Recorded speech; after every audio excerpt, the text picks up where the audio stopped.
Thank you, Laila Kiri. Thank you. All right, so أهلا وسهلا فيكم. Welcome everybody, and thank you all for attending this workshop. As you may know, the Fulbright Foreign Student Program is sponsored by the US Department of State and funded by the US Congress. Amidist in Lebanon administer the program, and in other several countries in the Middle East and North Africa. And so far, we have more than 400,000 Fulbrighters who have participated in this program since its inception 75 years ago. And the Fulbright program awards approximately 8,000 grants annually. In Lebanon, it provides full funding for up to 2 years of study for a master's degree, أكيد in the United States, starting August 2022. So كل الأشخاص يلي موجودين هلأنية اليوم, I think they started their application. So you're gonna start the program in August 2022. So far in Lebanon, we have about 200 Lebanese alumni who completed this program. And it's my pleasure to welcome one of them today, Dr. Mohamad Ali Loutfi. I'm going to give you a summary about his biography, which is quite impressive. Recently, he joined the Global Initiative on Inclusive ICTs in February 2021 as the organization's senior advisor on capacity building and advocacy. In February of 2020, Dr. Loutfi was appointed as Disabled Peoples International, DPI, Executive Director. And since 2016, Dr. Loutfi has been the representative of Disabled Peoples International, DPI, at the United Nations, where he currently co-chairs the stakeholder group of persons with disability to the High-Level Political Forum, HLPF. It's a long name, on Sustainable Development Goals, SDG. Between 2014 and 2020, Dr. Loutfi served as a co-founder and executive director of the Arab Forum for the Rights of Persons with Disabilities. Dr. Loutfi also worked as a consultant for a broad array of organizations, such as the National Democratic Institute, NDI, the Bank Information Center, BIC, and the World Blind Union, WBU. In fall 2019, Mohamad earned his PhD in anthropology from the American University in Washington, DC. In 2009, and as a Fulbright scholar, Mohamad has earned his master's degree in international development, also from the American University in Washington, DC. In 2001, Mohamad earned his degree in public law from the Lebanese University in Beirut. Dr. Loutfi gladly agreed to share his experience with you today. And I would like to welcome you again, Dr. Loutfi, and thank you again for being with us. And everybody is more than happy to hear about your experience as a Fulbrighter and to hear about your career as an international developer in international development. Yes, thank you, Hala. The pleasure is mine, and I'm very excited to be here. 12 years after my graduation as a Fulbright scholar, it's so wonderful to be here and share my experience with wonderful candidates. I'm sure you all deserve to be here, and you have to be proud that you are going through this process. And I wish you can all be selected, but for those who would be selected, you should be proud of yourself to be Fulbrighters. As we get to be selected as Fulbrighters, we all get to realize that the whole world is open for all of us. Great potentials and stars won't be enough for us to reach. My story with Fulbright actually did not start with the application process, or at least, or even just the idea or thinking that I would like to apply for Fulbright. As you may all notice, I am a blind person. I became blind in the age of 7. I am of a family of two children. My sister is also blind, and she has a high level autism. From childhood, I always dreamt to become a lawyer. Um, Perhaps the culture in Lebanon, it embeds in our minds that we have to be one of these professionals, doctors, engineers, or lawyers. So I pursued that career after graduation from high school, from the Lebanese Evangelical School in Beirut. I went to the Lebanese University Law School, and I'm very proud actually to be a graduate from the Lebanese University and becoming as a Fulbright scholar coming from that university. Um, so after I graduated from the law school, I was very excited, looking forward to joining a law firm and become an attorney in Lebanon. But given the saturation of the uh, market of lawyers and also the prejudice that unfortunately our country has against people like myself who have a disability, uh, it damaged my or destroyed my dream of becoming a lawyer. But in parallel to my university life, I was part of the disability movement in Lebanon, and this also exposed me or gave me the chance to uh, be active in advocacy, working with a number of organizations of persons with disabilities, mainly the Lebanese Physical Handicapped Union back then, and now it's called the Lebanese Union of Persons with Physical Disabilities, in addition to the Youth Association of the Blind. I was a member of YAB, Youth Association of the Blind, and through YAB, I was nominated and selected to become the chair of the youth committee at the World Blind Union in 2001 to 2004.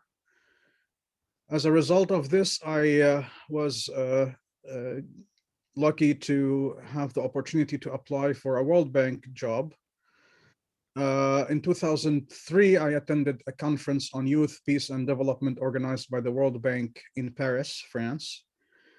And as I was there, I just was chatting with one of the people who work at the bank and who was also one of the coordinators of the conference. And I asked, I was just curious. I had even no idea what I'm going to do, but I asked, all right, well, I'm a person from Lebanon. I have a disability. I don't have much experience in international organizations. Can I, would there be a chance for me to have a job at the bank? Well, he said yes. So, in fact, actually, at this time, we are looking for a person who would be in charge of our youth and youth with disability program as part of the disability team at the World Bank. So why don't you apply? Uh, I said, okay, I'll think about it. And I came back to Beirut. And I was just bored one day. I applied. I thought, what? Why don't I just submit this application and never know, and just forget about it. So I submitted the application, and a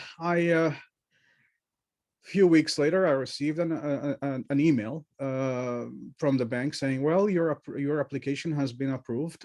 You have to proceed if you would like to the next step. So write so and so and apply and submit the following application. Write us a couple of essays on why you would like to join the bank and what your experience is and what you can contribute to the World Bank operations." So I did so. I was shocked. Actually, I was surprised. I never expected that my application would be accepted. And the process continued. I got again my documents, application, and essays were approved. And I moved to the interview level stage, and I was interviewed by the bank, and I was hired. And all of a sudden, from a person who was unemployed for 2 years or 3 years after his graduation from the law school in Lebanon, all of a sudden I found myself in Washington, D.C. on March 6, 2004, which is 2 days from today. I will be here for 17 years. Of course, with a couple of years in Lebanon in 2006 to 2007, before I was admitted as a Fulbright scholar to come back to the US and join American University in Washington, D.C. So becoming a World Bank employee changed my whole life. And it made me choose the career in international development. Actually, towards the end of my career at the World Bank, I worked there for 2 years. I had a short consultancy work with an organization called Mobility International USA. And that job was to collect information about organizations of persons with disabilities in the Arab region, in Middle East and North Africa region, because they would like to share it with Fulbright, the Fulbright program at the Department of State here in the US. So, they can promote it to organizations of persons with disabilities in the region. So I started to work on this. I collected names of organizations of persons with disabilities, and I remember I continued this contract with Mobility International after I left DC and came back to Lebanon on March 2006, and this is the first time when I met with Hala and Mrs. Batlouni at the Fulbright office in Beirut and at Ahmed East, and that was the first meeting. And I was just there to interview, interview both of them and have some information about the program and what they are doing in the region and so on and so forth. So, and then I thought, why don't I apply? I mean, I think I fulfilled the requirements, and why not? So I applied, and I also, the same thing, I forgot about it. I applied and I forgot about my application. I was working in Lebanon. I was a program director at the Lebanese Physical Handicap Union back then, and I had a very happy life, very active, well known in the civil society of Lebanon, and I had the civil society network. I was very active there, and I was running lots of programs for the organization, and I was leading a pioneer project on transparency and inclusive budget in the country. I was well connected with the government, with the Ministry of Finance. And I also, back then we had 2006 war. I was also responsible for the relief and emergency program at the organization. I was very happy, making good money back then. For the country was good back then, $2,000. Now, and so I just forgot about Fulbright. And but you know what? I thought at some point, what, I should start preparing for my exams, TOEFL and GRE and so on and so forth. So I did that. I prepared and I did the exam. And I have to say that it was amazing for me to have such experience in Beirut. Keep in mind that I'm a graduate of the American University, of the Lebanese University in Beirut, where we had no accommodation for persons with disabilities at the university.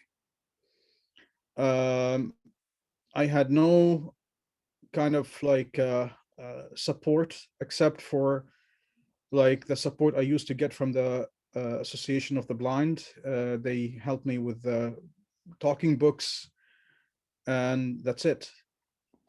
So the wonderful thing about Ahmed East that they comply with the regulations of the United States disability law, the Americans with Disabilities Act that was adopted in 1990, which means that I can receive accommodation as a person who's applying. And for example, one of the things that that Ahmed East helped me with for my exams, is to appoint as an assistant who would read to me the exam, because the exam was in like a paper exam. It wasn't electronic back then. As I remember, we didn't have the chance to do the computer exam. So they hired an assistant for the TOEFL and the GRE, and they gave me extension, time extension. So I remember I spent a whole day, like 7 hours, 8 hours, and I still remember the name of the assistant, John Arak, who is now in, I'm not sure if he's still at Amidist office in Washington, D.C., but I remember him very well, and I met with him when I came back to DC, and he happened to be also a graduate of American University. So I did everything, and I attended all of the sessions with Hala. And one day I was sitting in my office, busy working. I received a call from Hala, and she said, "Mohamad, congratulations, you were selected." And I was shocked. Really? And I didn't know what to say. And she was like, "So what are you going to do? Tell me." I said, "Well, can you just give me till tomorrow? I'll get back to you." And I had no choice but to say yes, because I know that an opportunity like this doesn't happen again. I learned through life is that opportunity comes once a life. So if you have this opportunity now, don't say no to it. Just grab it and take it and do it. So on the next, I talked to my parents. I talked to my boss at the organization. They all encouraged me. Yes, Mohamad, just take it, and we are all with you. We support you, and we, wish you all the best. So I applied. I called Hala next day, and I said, yes, I'm coming. So again, I found myself in August 2007 coming back to Washington, D.C. and attending American University for a Master's in International Development. Now, keep in mind that, as I'm sure that you know this by now, which is that you have to come back to Lebanon after you are done for 2 years, which you call the home residency. So I did my master's at American University. But you think that the relationship with Fulbright is, of course, like in addition to you receive your monthly allowance, and you have your insurance and everything, and of course you will have an international an advisor, a Fulbright advisor who would help you if you have any problem, if you need anything. They are always there. So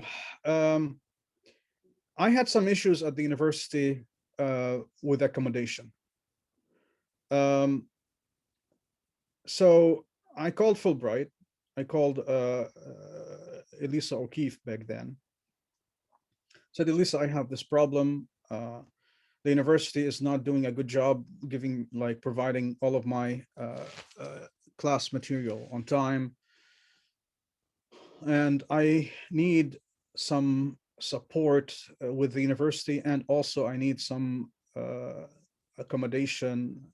I read Braille, and I need to have a Braille device to read my class material. She said, well, okay, tell us what you want and which device you want. So I sent her a list of options. And one of the devices, they have different models. A couple, few weeks later, I received a call from Elisa, and she said, Mohamad, we got you the device. Oh, well, thank you very much. When can I come and get it? She said, no, we will bring it to you. On Saturday, on one weekend, Elisa came with her husband, and they were carrying all these boxes. Keep in mind, a device like this costed back then around $5,000.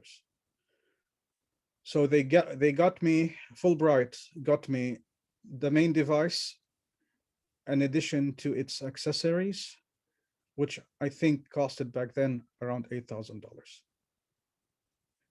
In Lebanon, I would have never ever dreamt to have such thing. Now, in addition to the support I got, the experience in the US, also another level of opportunities. We are all proud to be Lebanese, despite all of the problems and the challenges we have in the country. And keep in mind, you are going to the US, not because just you want to get Fulbright, but also because Fulbright wants you to serve your country. This is why you have the home residency, the 2-year home residency. But in order to serve your country, you have to take advantage of every opportunity you may have. And the US is the land of opportunities. And it's truly so, it's truly so. In the US and because of Fulbright, I had the experience of what I would call the OIF advantage, which is opportunity, independence, and freedom. Freedom because you have to free yourself from everything in terms of misconceptions and prejudgment and all of the things. And you are coming to a new world, new people, new culture. And this is the purpose of Fulbright. In addition to this wonderful opportunity of education, you are going to be exposed to a new culture. This bridging between the US and the Arab region, and not only the Arab region, the whole world, is amazing that Fulbright is doing, that is offering to all of us. In the US, during my master's degree, I was very active at the university. I was a president of 2 student associations. One of them is the Muslim Student Association. And I was also a co-founder of the Middle East North Africa Student Association. You know, I studied development, but I'm also interested in other things. I'm interested in interfaith dialogue. I'm interested in human rights. So I was also involved in different interfaith dialogues at the university. I learned a lot about lots of things. I learned about the culture. I learned about other people's religions, people I've never dreamt of meeting, Hindus, Jews, Buddhists, and you name it.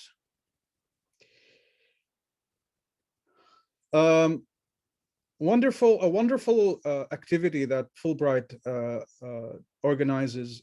Like there are 2 main activities in addition to your school work in the US. You have the orientation session, where you meet people from all over the world. You would be assigned to go to one place in the US. I happened to be assigned to go to Ohio for orientation. This was at the beginning of my term at America as a Fulbrighter. And I met people from all over the world, from Turkey, from Vietnam, from Latin America. We had also a colleague from Lebanon, Alan Hasrouni. And that was a wonderful experience. That was a very important entry point for you to the US as a Fulbrighter. The other one is the enrichment workshop. That one was only for Fulbrighters from Middle East, from the Middle East and North Africa region. It was wonderful. I met people from Syria, from Palestine, from Iraq, I think, from lots of other countries and Arab countries. Now, in 2009, I was finishing my master's. I did a master's in international development, and I wrote a thesis about the World Bank education programs in Arab regions, and I was evaluating their inclusivity for persons with disabilities. Why this subject is because I worked at the World Bank, and I mean, we all have our critical thinking. We should have critical thinking. It's very important, and you will have to you get to learn how to have critical thinking. And the amazing thing that that shocked me here in the US is like how people here have critical thinking, how they are trained to have critical thinking, how to have confidence, and how to have independent thinking as well. So I thought I should do this study because I have some critical, or critiques, and I want to prove it, or I want to evaluate World Bank projects in the Arab region and see how they are responding to needs of persons with disabilities and whether they are inclusive for persons with disabilities. Well, anyway, this is another topic for another time, but it was also something that I wanted to do because I wanted to continue or hopefully resume my career at any international organization. Now, I finished my master's, or I was finishing my master's. It was spring semester of 2009, and I didn't know what to do. I was like thinking, my parents from childhood, they always encouraged me to continue my education to the maximum till the end. So why not applying for a PhD? Now, I know that I have to go back to Lebanon for 2 years. So how can I do a PhD without, losing the momentum of my academic life? Because to be honest with you, once you're done once you do your master's, if you leave and you want to come back, especially I did my master's when I was 30 years old. I wasn't young enough for higher education. So I thought, if I don't do a PhD now, I would never do it. And I want to do a PhD. But here's the issue. I have to do two-year home residency. Now, I'm not giving you any idea that you should to sneak out of the home residency. You have to do the home residency if you have to do it. So as a compromise for the 2-year home residency, I decided to do a PhD in anthropology because I wanted to do a PhD in international development, but in the US there is not such a thing, a PhD in international development. And I didn't want to stay in the field of international relations. This is something that I am not interested in. And I want to do something that is more, it's more training in critical thinking. So I decided to do, I found a program at American University on anthropology of development, a PhD in anthropology where I can focus on development. So I chose to continue my PhD and write a dissertation about Lebanon. Why that? Because I want to do my home residency and I want to spend time in Lebanon towards my 2-year home residency, and doing a dissertation about Lebanon allowed me to do that. So every summer I came to Lebanon to do my field work for my research. And at some point, because I had to do an extended time of research in Lebanon, so I came in 2015, 2016. I spent a whole year working on my research. My dissertation was about the role of organizations of persons with disabilities and service institutions in offering opportunities of inclusion for persons with disabilities in Lebanon. I'm now working on publishing my dissertation, so hopefully one day you will have the chance to read it. It's a long book, 400 pages, and also we can talk about it another time. So again, as I said, being in the US, you will be exposed to lots of opportunities, and you better take advantage of that. One of the opportunities I had in the US is to be asked by an organization here called the Bank Information Center to help them coordinate a global campaign on World Bank safeguards policy. Safeguards policies are policies that the World Bank has to pursue in order to make sure that their operations and programs would cause no harm for people in the field. And it's a matter of, it's a way to hold the World Bank accountable against any violation that the bank may cause to people. So back then, the World Bank was reviewing its safeguards policies, and the policy back then didn't have any language on disability. So this organization wanted to launch a campaign, a global campaign on World Bank safeguards to make sure that the bank would adopt a language on disability inclusion in its safeguards policies. And I was doing this in parallel to my PhD, which was very tough. PhDs in the US are really, really hard, but they are worth it if you are into doing a PhD.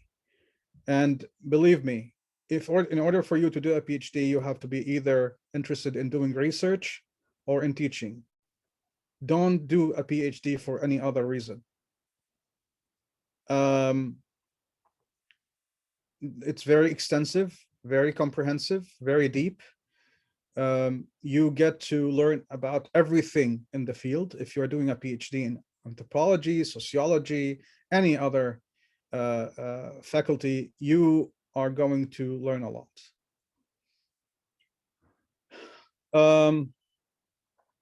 So I spent 10 years in my PhD. It was very hard, as I said, but because I was working on the side. I ran I coordinated the global campaign on World Bank safeguards and disability. Then I was asked by a number of organizations of persons with disabilities in the Arab region to help them create a regional organization of persons with disabilities. In 2014, I was invited by these organizations to Beirut to help them do that. And I spent a couple of months in Beirut. We held a conference, and the idea behind this regional organization is actually because the chair of Disabled Peoples International back then asked these organizations to help DPI form its regional office. So because they know me, these organizations know me, and they know my work at the World Bank and my work through my master's as a Fulbright scholar, and also the work that I'm doing through my PhD. They asked me to help them with the foundation of the organization. So I helped them doing that, and they asked me to be their executive director. And I've been there. I was their executive director, and I still do some help. I'll help them a little bit here and there.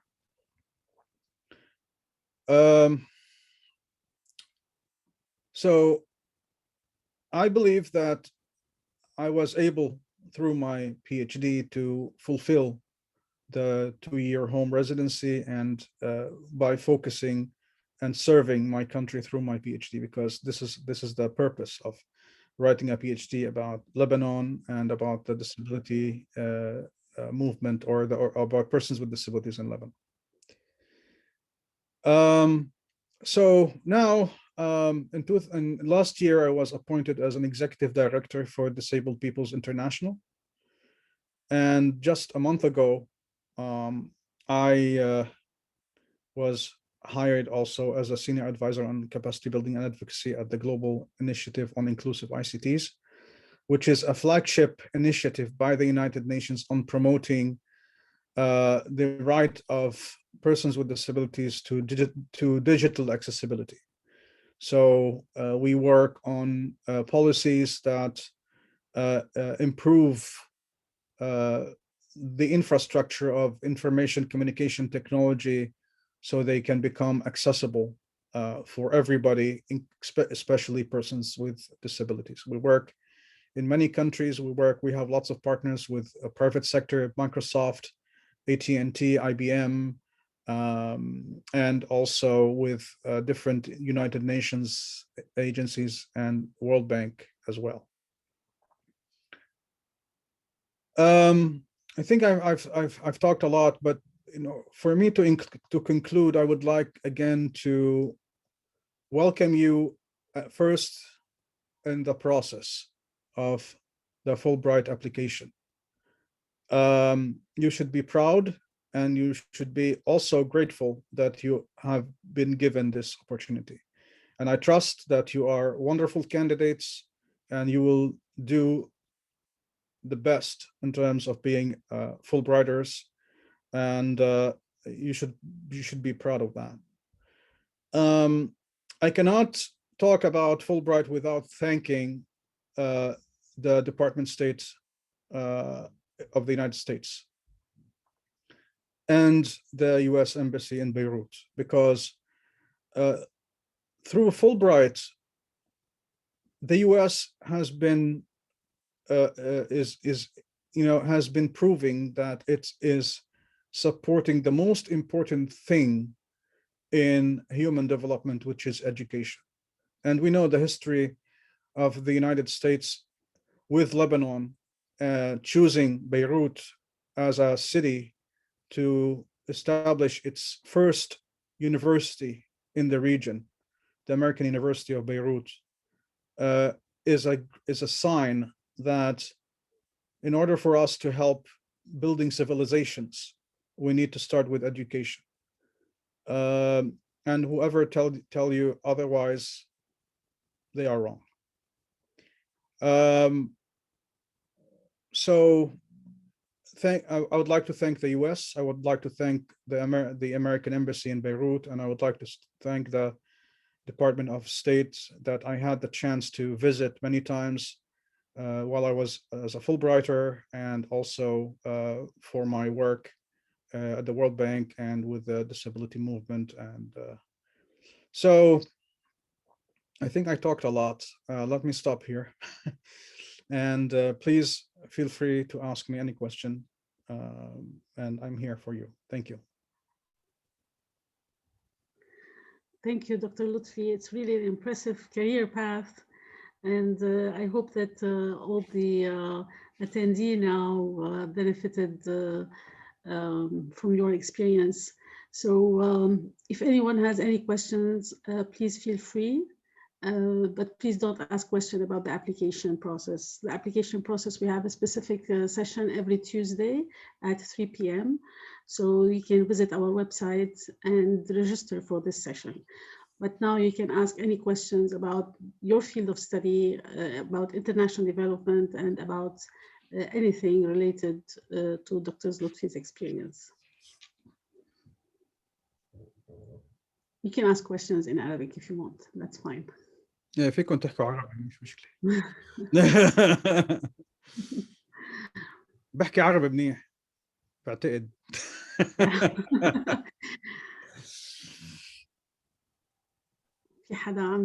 I don't have a question, but your career is really impressive. يعني عن جد شو بيقولوا إنه it's really nice to follow your steps. Very impressive. What's your name? Maya. What are you studying and what do you want to do? Anna, I already finished my I studied education. Nice. Okay. Uh-huh. And what do you want to, why are you Right. applying for Okay. Fulbright? I studied education already, but my sister already lives in the States. So I'm doing my best to go and continue there my master's, maybe with special education, because I already worked with a child for 2 years with special needs, and I really loved it. All right. Okay. So you want to do a Um, master's in special education. Okay. Yeah, hopefully. Yeah. Good. Great. Hello, Mhm. Dr. Lutfi. I have Oh, a question, and yes, thank you please. for the thought.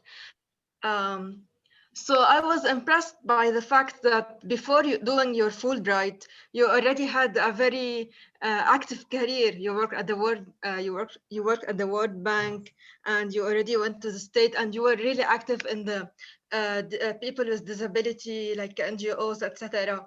So, like, can you please, like, first, uh,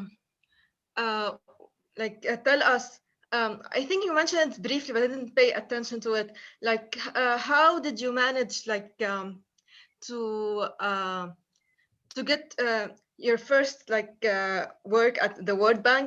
And was it really like this helped you in the process of getting your master's and the Fulbright? I mean, in order to study international development, because it's related, يعني, your experience in the World Bank. So as I said, when I got my job at the World Bank, I wasn't even planning for that. It all happened by chance, and it was an opportunity that I was offered, so I had to grab it, as I said. Um, I was active in the disability movement, not only in Lebanon, but worldwide. And this gave me the chance to attend a conference, a World Bank conference in Paris in 2003, where I learned about this vacancy at the bank, and so I applied and I was selected. Mhm. Uh, Now, as I said, I graduated with a law degree, so I had no idea what international development is all about until I came back to the bank. At the bank, I learned a lot. It was a very intensive period for 2 years. I spent at the bank. Um, it's tough. It's very competitive, but it was very enriching, very in, uh, enlightening to me. Um, and I have to say, without being at the World Bank or in DC, and as I said, I had the chance to work with a U.S. organization doing a research uh, that they would use the results of to promote Fulbright program to organizations of persons with disabilities in the Arab region. This is how I learned about Fulbright. I never learned, I have no idea, I had no idea what Fulbright was before then. So that was why this chance of being at the World Bank and coming to the US, because, I graduated from the Lebanese university, and we didn't have, I didn't have a chance to learn about Fulbright when I was at the law school. Um, but anyway, yes, this is what I mean. Number one, being at the bank changed my career orientation. I switched from law to international development.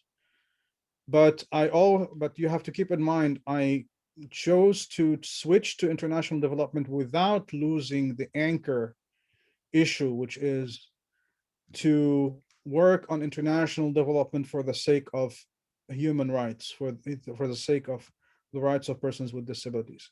I'm not interested in uh, that kind of work on international development where I am impressed of being an employee at an international organization, and that's it.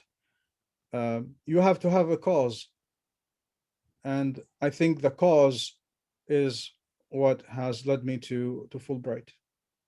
And Fulbright serves you well, serves your cause if you happen to have one. Yeah, thank you so much for this answer. Thank you, Doctor. Welcome. Dr. Loutfi, Yes. Yeah. thank you so much for your intervention and all the advices.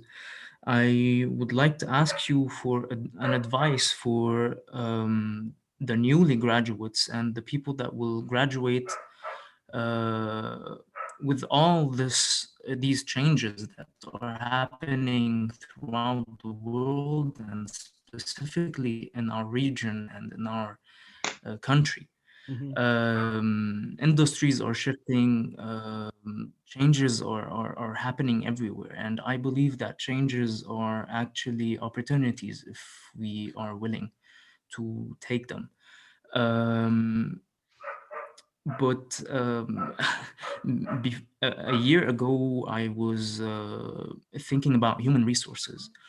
Unfortunately, I saw that during the crisis and everything, industries and corporations are not really keen and interested in human resources as You mean in Lebanon?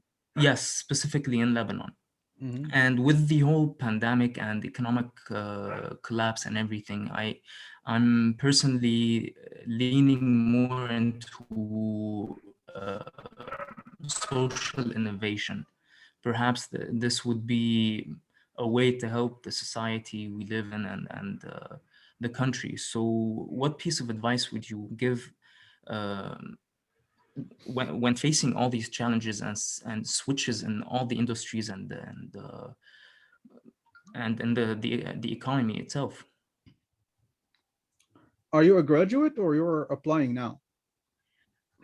I will be graduating in the summer. You will be graduating as a Fulbrighter in the summer.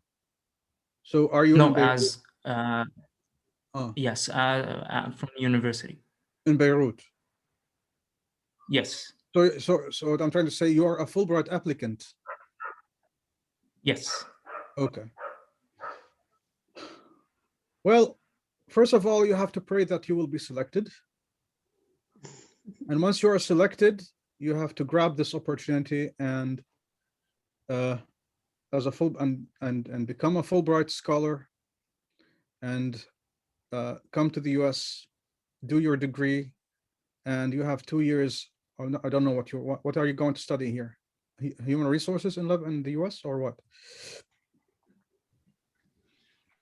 I was human resources, but now I'm leaning more into social innovation.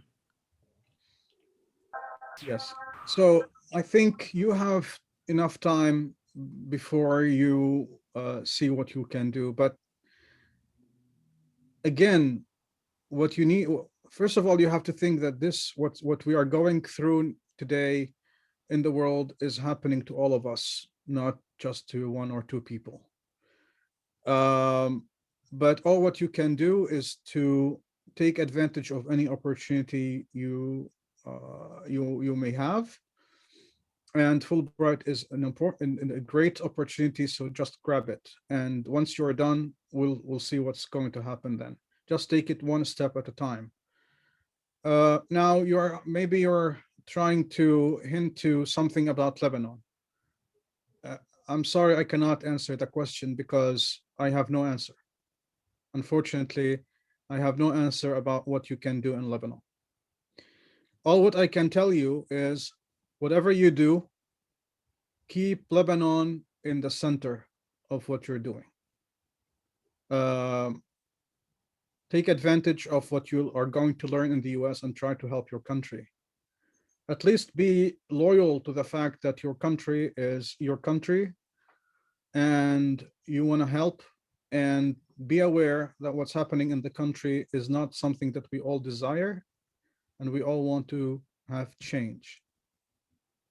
So we are all working towards any sort of change in the country to the better for the people. So unfortunately, I cannot answer the question about Lebanon because it's a mess, and it's don't want to get started now. Anyway, next. Sorry, next. Hi. Oh, sorry. Go ahead. No, sorry, Tara. Okay, thank you. I just wanted to say thank you for having us and thank you for sharing your experience with us. I just wanted to ask you what made you like go for international development, and if you could tell me more about the program, please. Which program? International development, like Okay. So, didn't you do your master's in it? oh, you mean the master's degree? Yeah. International development.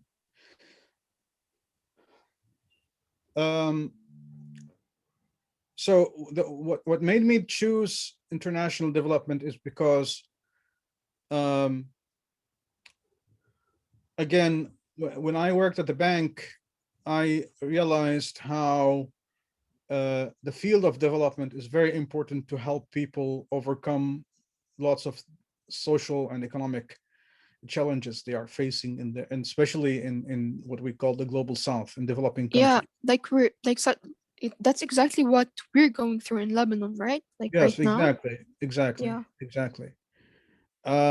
So and I found out that a career in international development can open lots of opportunities for you.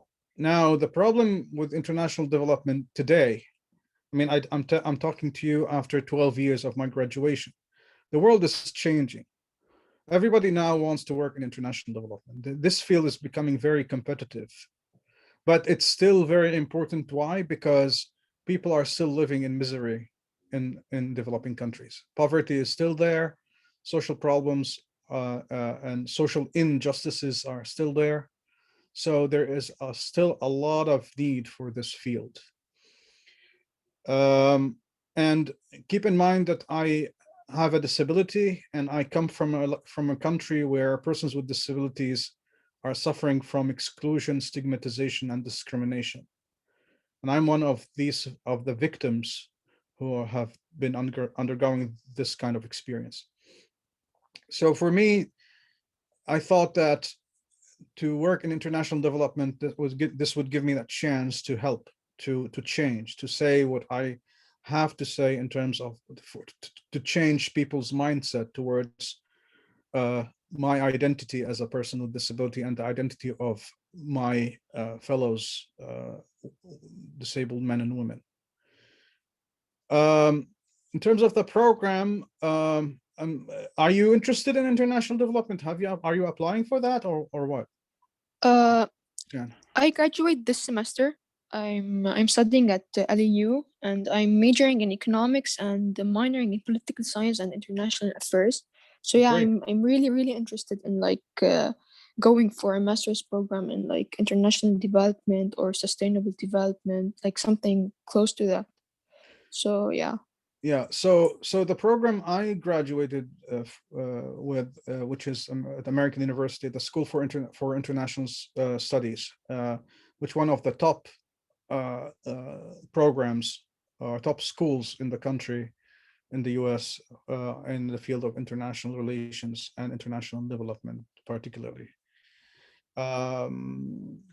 I mean, we can talk more about, you know, what the kind of courses I took, but you know, in international development, you pursue two tracks: either to do more like to graduate as a practitioner, or as a person who would be more in charge of policy making. So for international development, the aspect of policymaking, you take courses on public policy. You can take courses on. I took courses on social protection. I took courses on youth and children. I even took a course on education.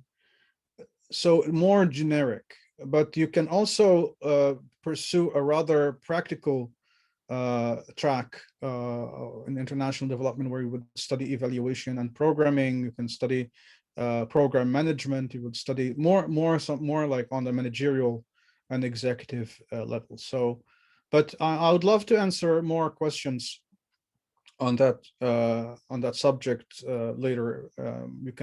You can have my email from. You can ask Khaled. You can have my email, and we can talk. Yeah, I'd really appreciate that. Thank you so much. You're welcome. Good luck. Thank you. Yes, next. Dr. Loutfi, Yes. first of all, I would like to thank you very much. Listening to your experience was really a pleasure. My name is Sharb Al-Azar. My question is, did you meet Fulbrighters who were pursuing a master's degree in philosophy? And do you think that the US is a fertile ground to this discipline? Absolutely. You want to study philosophy? Yes. Amazing. مين عم يدرس philosophy هلا؟ which is I'm loving great يعني and I'm very impressed and you want to study philosophy. Of course it's a fertile place to study philosophy. I met a person who was studying philosophy but not from Lebanon. Unfortunately, Yes. most of the Lebanese candidates who come here would study either business or engineering or I mean, very few people who would pursue a degree in social sciences or philosophy or literature. But I'm sure there are others. I haven't met people who studied philosophy. I met a couple of Fulbrighters who are not from Lebanon. But yes, I encourage you. If you do a good job, you can become a professor and you can do research there. I mean, that's great. Thank you. You're welcome.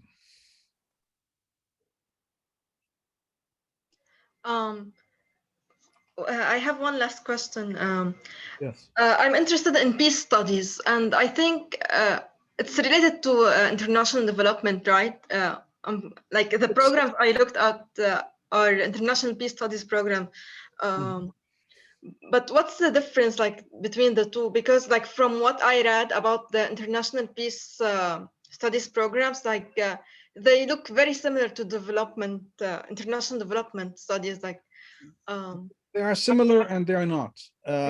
International development, we do work on policies, and we do work on improving the infrastructure of different sectors in society. Social protection and education. We can even work on issues of urban planning and stuff like that. Peace is different. Peace, you are dealing with either private sector conflict resolution, or you're working on peace building issues between countries or between different conflicting communities. For example, the people who are interested in the Israeli-Palestinian conflict, they focus their studies on that case. Or people who are interested in the conflict between Pakistan and India on the issue of Kashmir, they do peace building or peace studies. People in Ireland or Sri Lanka or in Africa. Now, for example, the case of between Egypt and Ethiopia is a good case for peace building and development. There is a field which is peace building and development. Where I studied, where I did my master's at American University, we have one of the best programs on peace studies called the International Peace and Conflict Resolution Program. And I remember I took a course there on peace building and development, where we study like how we can work with conflicting communities on finding a common ground. For example, if two conflicting communities use one source of water, how we can take advantage of that one source, improve it, and use it as a way for them to reconciliate their conflict. So it's not the same. Peace building and development are not the same, but they can be related to each other. thank you. You can combine, you can join, you can have a joint study on peace building and development. Thank you, Doctor. You're welcome.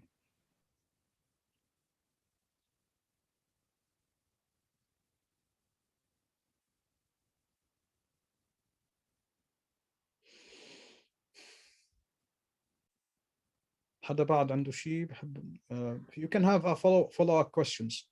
And what time is it? It's 7:10. Yes. I think that's it. Unless Okay. someone has a final question before we end this session. Again, we would like to thank you a lot, Dr. Loutfi, for your precious time, and I hope we will meet again next time, probably in Beirut. And Inshallah.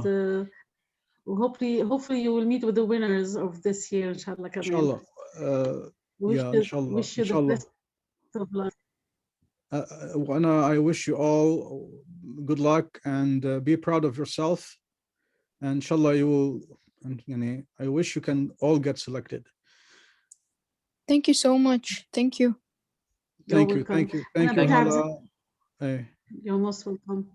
أنا بس برجع بذكركم إنه إذا حابين تعرفوا أكثر عن الapplication process و details of the application, please register for the Tuesday session at 3 p.m. It's weekly session, so just go to our website and register for the session. Thank you for being with us. Thank you, Ktir, and bye-bye. Bye.